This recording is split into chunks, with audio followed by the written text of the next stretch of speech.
My name is Emily. I am 23 years old. I live in a small city called Willow Creek with my father and my younger sister. I work at a small coffee shop in the city center. I like my job because I love meeting people and making coffee. But one morning, something very strange happened to me. It was a cold, rainy morning in October. I woke up early because I had an early shift at the cafe. When I checked my phone, I saw a message from my best friend Sophie. The message said, "Emily, please come to the train station today. I really need you. 11 a.m. platform 5. I did not understand. Why did Sophie want me to go to the train station? She didn't say anything else. I called her, but her phone was switched off. I looked at the clock. It was already 9 a.m. I only had 2 hours to get ready and reach the train station. I put on my favorite jeans, a warm blue sweater, and my black boots. I grabbed my raincoat and my small black umbrella. My dad was making breakfast. I told him, "Dad, I have to go to the train station. Sophie needs my help." My dad looked at me with worry. He said, "Be careful, Emily. Call me if you need anything." I left the house and walked to the bus stop. The rain was falling heavily. I got on the bus. It was crowded with people going to work. I found a small space near the door. The windows were foggy, and I watched the city pass by. After 30 minutes, I reached the train station. The station was big and full of noise. People were rushing everywhere with bags and suitcases. I looked for platform 5. It took me 10 minutes to find it, because the signs were not clear. But when I reached there, Sophie was not there. I waited for 10 minutes. Then 15 minutes. Then 20 minutes. Still no Sophie. I felt worried and confused. I looked around and saw a young boy sitting alone on a bench. He was holding a small bag and looking very sad.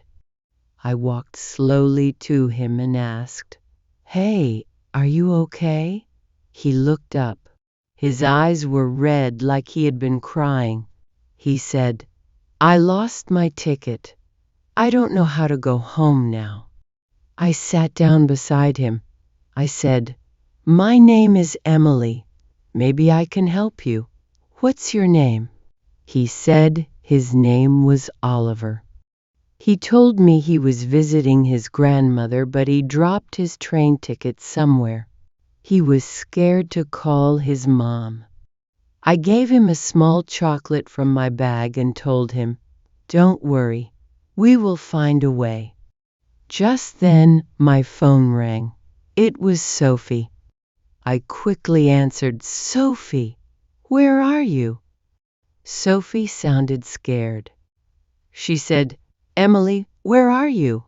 I said, "I'm at platform 5 waiting for you." Sophie said, "Oh no, I'm at platform 3. Please come quickly. I'm really scared." I looked at Oliver and said, "Wait here for a moment. I'll be right back." I ran through the station to platform 3. My shoes were wet and my hair was damp from the rain. When I reached platform 3, I saw Sophie sitting on the floor near a ticket machine. She looked so scared. "Sophie," I called. She looked up and ran to me. She hugged me tightly. "Emily, I didn't know who to call. I was so scared," she said. "What happened, Sophie?" I asked. She whispered, I think someone is following me. My eyes opened wide. Who? Why would someone follow you? Sophie said, I don't know. I saw a man on my bus. He kept looking at me. When I got down, he got down too. Now he's here somewhere. I looked around. People were walking everywhere. Then Sophie pointed slowly at someone near the small cafe. That's him, she whispered. I looked and saw a man in a dark green jacket and a black beanie hat. He was standing near the cafe, pretending to look at his phone. I felt my heart beat faster.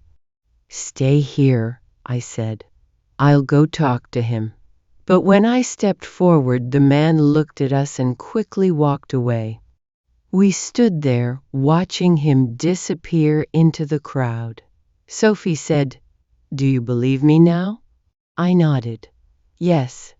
Let's tell the station security. We went to the help desk and told a kind lady everything. She called the security guard. The guard listened carefully and said, Don't worry. We will check the cameras. Sophie looked a little calmer. She squeezed my hand and said, Thank you, Emily. I don't know what I would do without you. I said, Next time, send me the right platform.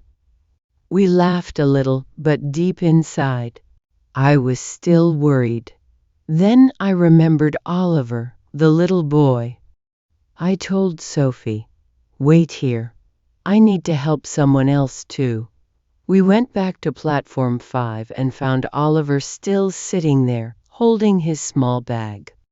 Sophie sat with him while I went to the ticket counter. I explained Oliver's problem. The lady at the counter was kind. She said she would call Oliver's mother. When Oliver's mom arrived, she hugged him tightly.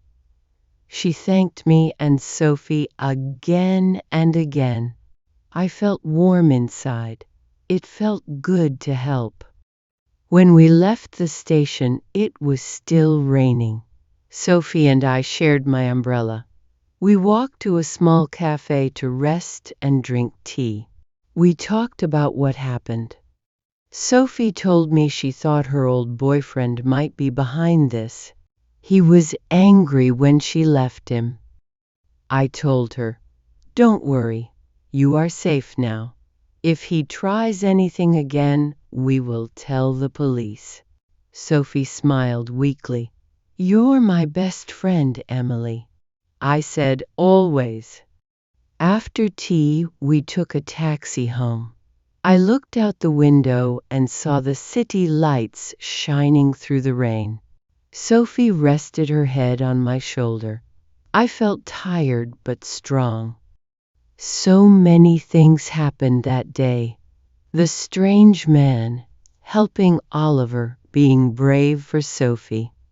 When I got home, my dad and my sister were waiting. They hugged me tight. I told them everything.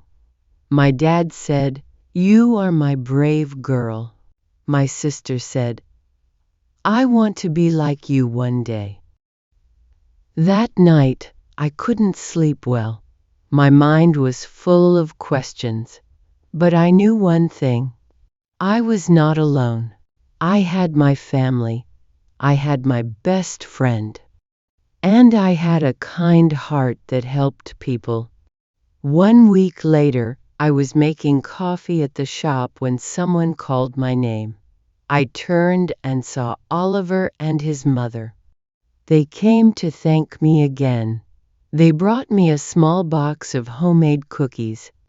I felt so happy. That day, I understood something important. Sometimes scary things happen. But if we help each other, if we stay brave and kind, we can face anything together.